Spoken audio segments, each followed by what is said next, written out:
Vamos iniciar agora o estudo de um conjunto de ondas muito relevante em toda a física, mas especialmente as ondas de matéria, a mecânica quântica. Sim, esse tema é fundamental lá, né?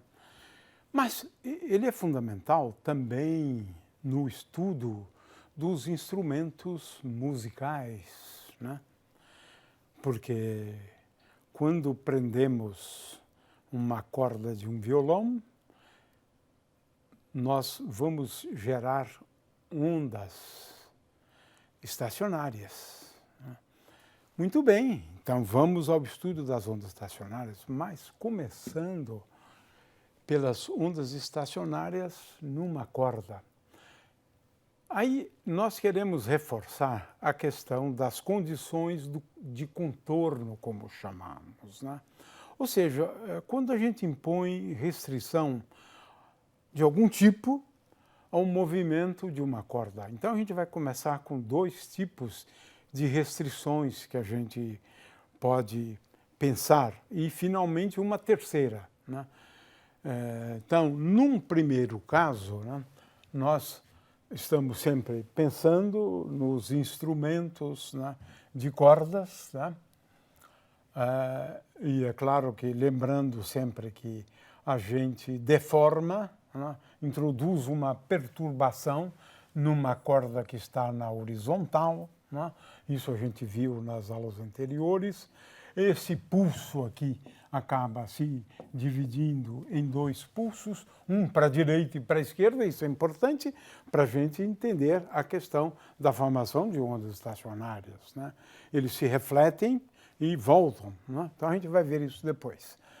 Muito bem, a solução então envolvendo dois pulsos, né? Depois que a gente tensiona uma corda, né, e agora aplica uma deformação a ela, né? Bom, a gente não vai repetir, né, o que a gente já disse, eu quis fazer uma breve recapitulação. Então vamos a uma primeira coisa interessante. Eu tenho uma onda e agora ela que se propaga, e vamos dizer que essa corda que se propaga na onda, ela tenha uma extremidade fixa, né? Isso é importante porque a gente vai estudar o caso de duas extremidades fixas, mas a gente começa estudando uma extremidade fixa, né? Então, o que acontece, né, com uma onda que se propaga vindo da esquerda, né, e o que acontece com ela na interface? Ora, acontece exatamente o que nós estamos vendo aqui nessa animação. Ela vai até a parede, de acordo com o que a gente está vendo aqui, e ela é refletida pela parede, mas veja, ela inverte. Aqui está, né? Olha, ela inverte, de forma que ela se propaga para a esquerda, mas agora invertida a partir daquele ponto no qual a corda está fixa e continua, então, se propagando de acordo com esta figura aqui, né? Essa é uma primeira situação, e a gente pode estudar isso analisando as condições de contorno. Eu acabei fazendo isso aqui de uma maneira bastante rápida, na verdade, né? Eu deveria chamar a atenção para isso, mas olhem que esta questão da inversão tem a ver, né, com as condições de contorno, né? Eu tenho aqui duas ondas e imponho que num determinado ponto, que é o ponto para o qual x é igual a zero, y para qualquer tempo é igual a zero, né? Consequentemente, eu tenho que a soma de duas funções é igual a zero. Então, uma tem que ser igual ao sinal menos da outra, né? Portanto, essa é a solução geral, né, levando em conta as condições de contorno aqui em x igual a zero, né? Claro que a conclusão é uma conclusão correta, né? Agora, tem uma outra situação também, né? A corda não precisa obrigatoriamente estar fixa aqui, né? Mas essa extremidade pode ser uma extremidade livre.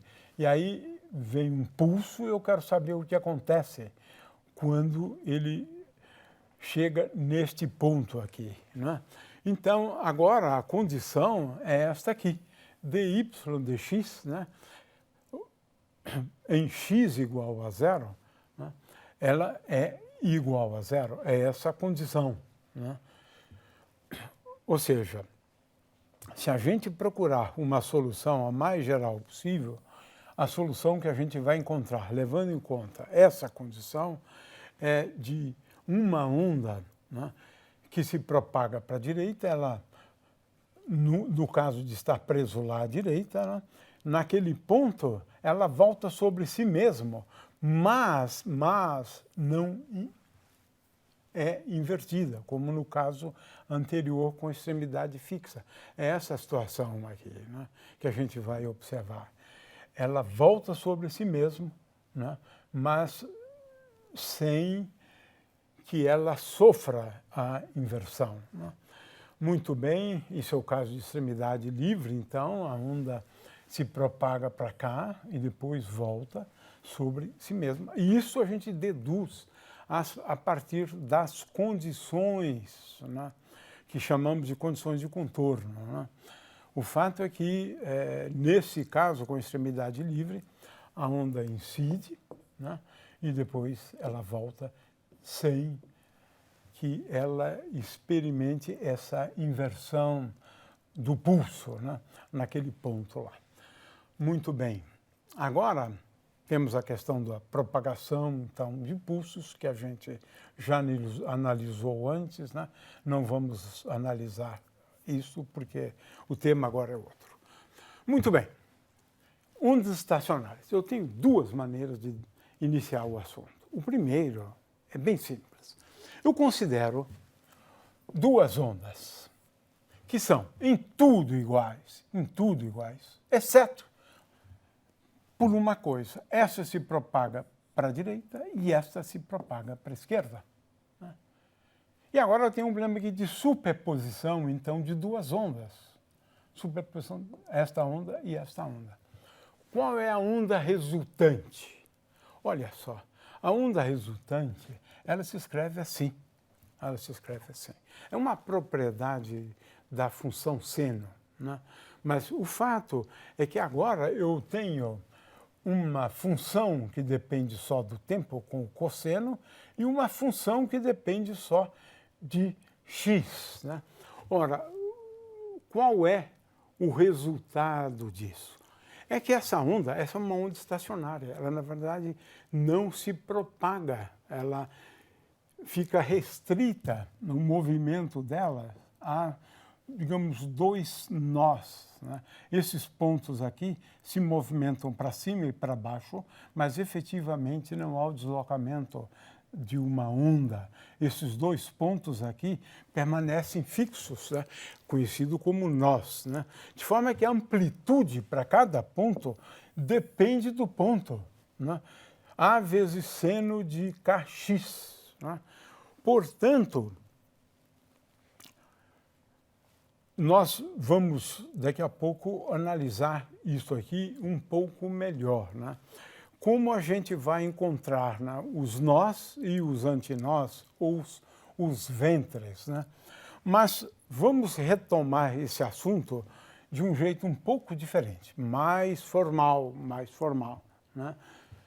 Vamos definir agora ondas estacionárias de um outro jeito. Claro que elas resultam de ondas se propagando num sentido e a outra se propagando no sentido oposto, mas nem sempre essa é a visão que a gente tem, né? Então, é melhor a gente começar com a definição mais geral. Na definição mais geral, a gente define uma onda, né, como sendo estacionária, nesse caso, em termos, né, de soluções da equação de ondas, né? Mas a característica das ondas estacionárias é a formação de nós. veja que aqui nós temos pontos, olha, que ficam praticamente em repouso. Aqui esses pontos são os nós, né? E a posição desses nós são dadas, as posições são dadas por essa condição. Seno de Kx índice n igual a 0. Então, Kxn é igual a 2π dividido por lambda vezes xn, e isso aqui tem que ser igual a n vezes π. Então, com isso, a gente pode determinar a posição de todos os nós. Mas temos também os antinós, né? Que são esses pontos aqui que oscilam com a maior amplitude possível, né? São esses pontos aqui, né? Eu tenho, portanto, aqui uma situação, é claro, agora tenho vários pontos aqui intermediários, mas veja que esses pontos aqui dos nós são pontos fixos da corda, pontos fixos da corda, né? E eles estão sempre a uma distância, não é, que basicamente lambda dividido por 2. Essa é a distância entre eles, né? Mas temos, então, essa situação física bastante interessante, né? Então, para os nós impomos essa condição aqui, né? E agora vamos analisar uma outra situação, né, na qual eu tenho uma corda de comprimento L e tenho ondas estacionárias, né? Nesse caso, como os dois pontos são fixos, então a condição agora é que seno de K vezes L é igual a 0. Naquela solução, seno de Kx para x igual a 0 já é automaticamente igual a 0. Neste caso, o que a gente vê é que agora, para o comprimento fixo L, só alguns comprimentos de onda são possíveis. São aqueles para os quais Kn vezes L é igual a nπ, mas Kn é igual a 2 vezes π sobre lambda n vezes L, né? Então, 2 vezes π lambda n vezes L igual a n vezes π, o que significa que só alguns comprimentos de onda são possíveis de serem gerados, só sons com alguns comprimentos de onda. E esses comprimentos de onda são dados por 2 vezes L dividido por N, onde N é um número igual a 1, a 2, 3 e assim por diante, né? Então, de novo, estamos aqui representando essa situação, onde agora eu tenho uma expressão para as possíveis frequências de sons produzidos por uma corda de comprimento L, né? São as frequências associadas àqueles comprimentos de ondas que nós especificamos antes, né? Ou seja, só as frequências que são múltiplo n igual a 1, 2, 3, um múltiplo de uma frequência do som que consideramos ser fundamental, ou o primeiro harmônico, né? De forma que só essas frequências são geradas numa corda que está presa, né, pelas suas duas extremidades. É curioso porque podemos produzir sons de várias frequências, mas sempre frequências que são um múltiplo. E para a gente entender qual é essa frequência fundamental, então a gente quer lembrar que a velocidade é dada por essa expressão e lembrar que F vezes lambda é igual a V. Eu tinha uma expressão antes, né, para lambda, né, e o comprimento de onda do som fundamental é o máximo possível, que é igual a 2 vezes L. Então, este aqui é o comprimento de onda do som fundamental. 2 vezes L significaria que o comprimento de onda seria igual a 2 vezes L. Portanto, isso aqui é a metade do comprimento de onda, né? L. Muito bem. Então, L igual a metade do comprimento de onda. Consequentemente, aqui tem uma expressão para a frequência do som fundamental. Essa frequência é igual a 1 sobre 2L, L é o comprimento da corda, vezes raiz quadrada de T, né, dividido por μ. Então, veja que a tensão, como eu expliquei numa aula anterior, né, ela tem um papel essencial em relação à frequência dos sons produzidos por uma corda. O som da frequência, ou associado à frequência fundamental, tem esta expressão aqui, né, que é uma expressão relativamente simples, né. É claro que agora a gente pode calcular também, além dos nós, né, os antinós, né, mas agora nos antinós, né, que são aqueles pontos aqui de máxima, esses aqui são os nós, né, tem vários nós, né, Então, para um determinado valor de K, para um determinado valor da frequência, né, os antinós são obtidos por esta expressão aqui, ou seja, K vezes Xn é igual a um número semi-inteiro de πs, né, para que isso aqui seja válido, né? Então, eu posso determinar as posições também dos antinós. De forma que essa aqui é a expressão geral para todos os instrumentos de corda, né?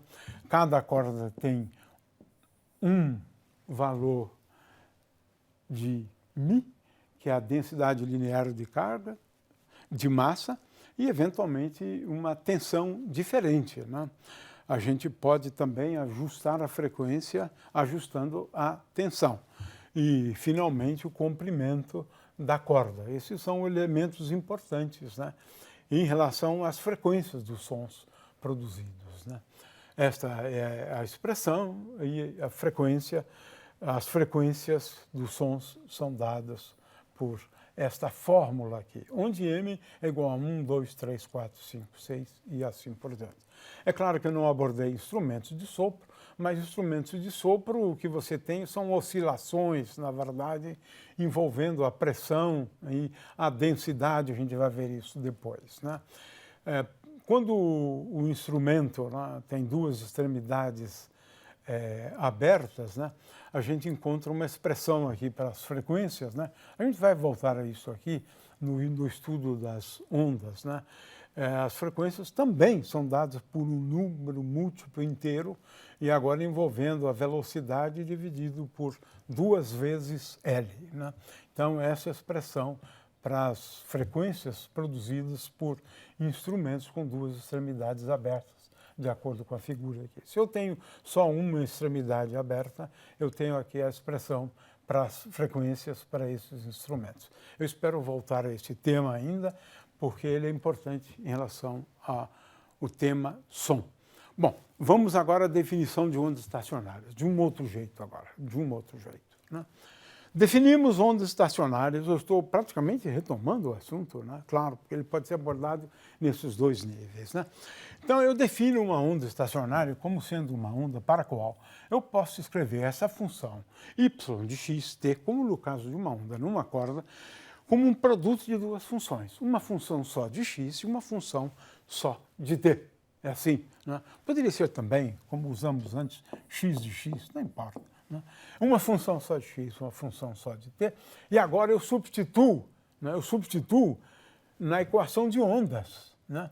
Veja, eu substituo na equação de ondas e divido por psi, né? Como agora a função é só de x, então eu não uso mais derivada parcial. Eu uso aqui derivada total, d2 psi dx2, e aqui eu tenho d2t, dt2, 1 sobre t. Ora, aqui eu tenho uma função, né?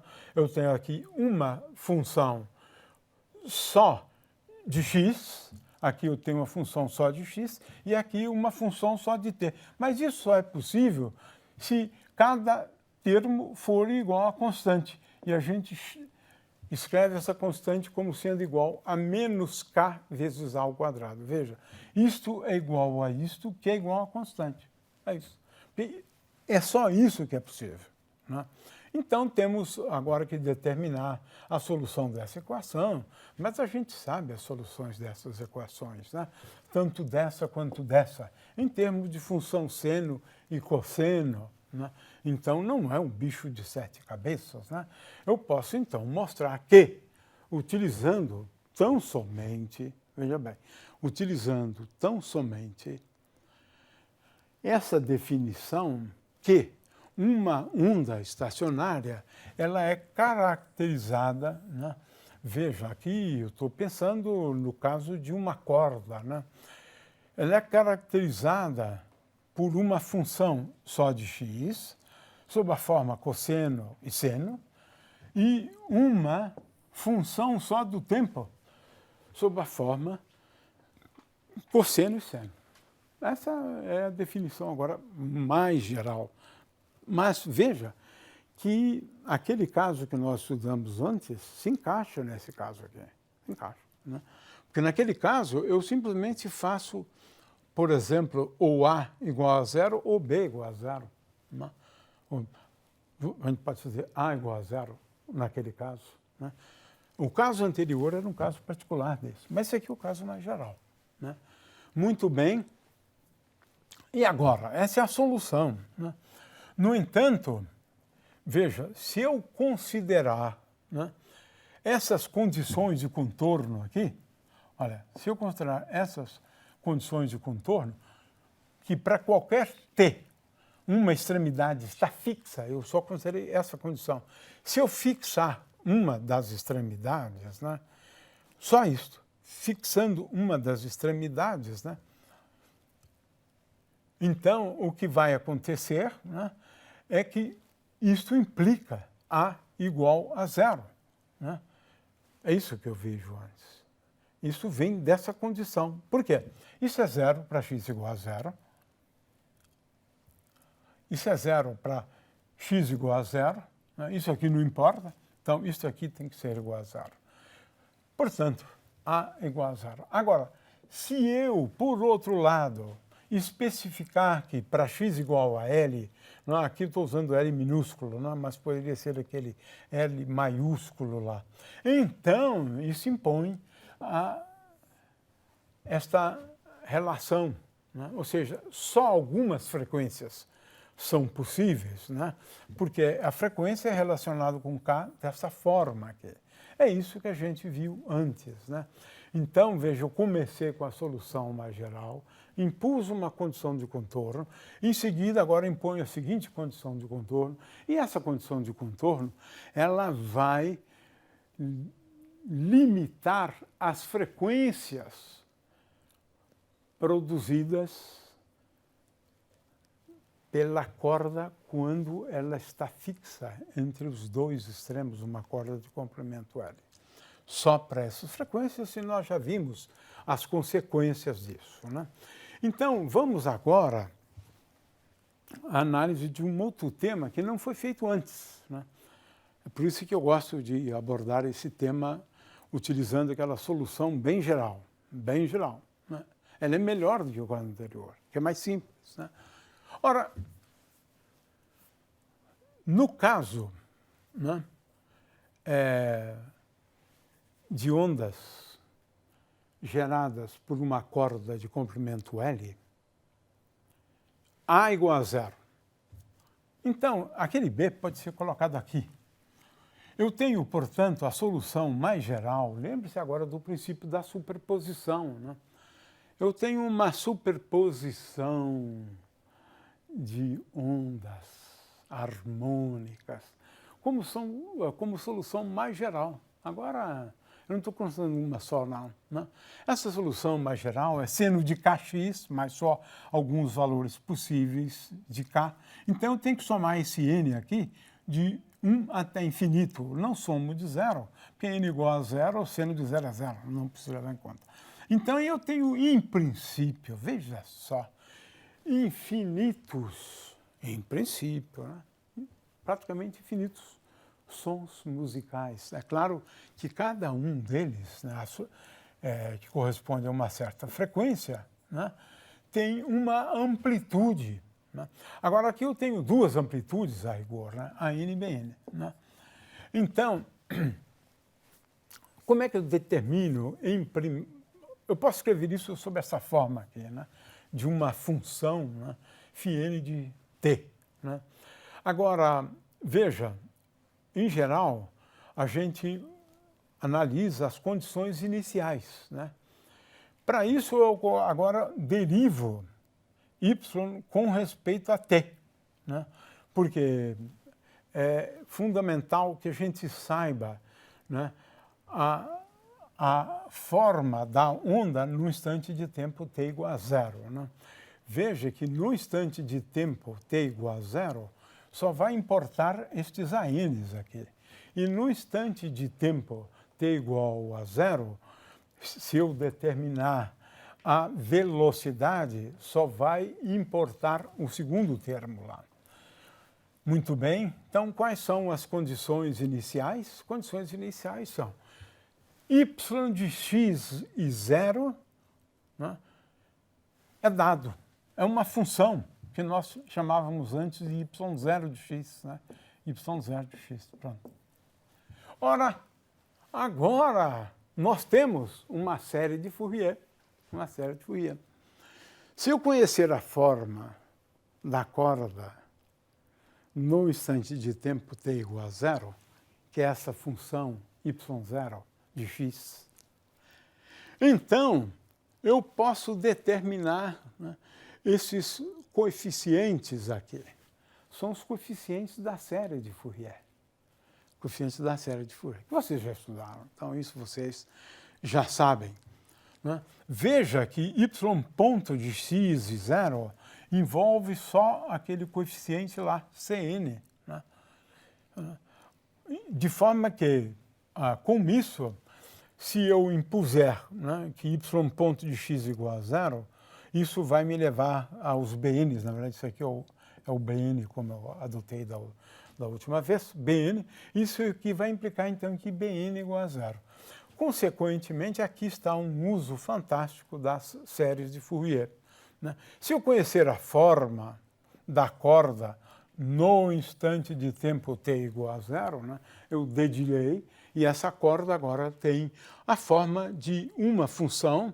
Né? Aqui eu estou também levando em conta o caso em que a velocidade seja diferente de zero, mas às vezes, em geral, não é. Né? Mas, de qualquer maneira, eu vou encontrar, né, a onda estacionária a qualquer tempo a partir de como a onda estacionária começou. A partir de y de x e t igual a zero e y ponto de x e t igual a zero. As condições iniciais.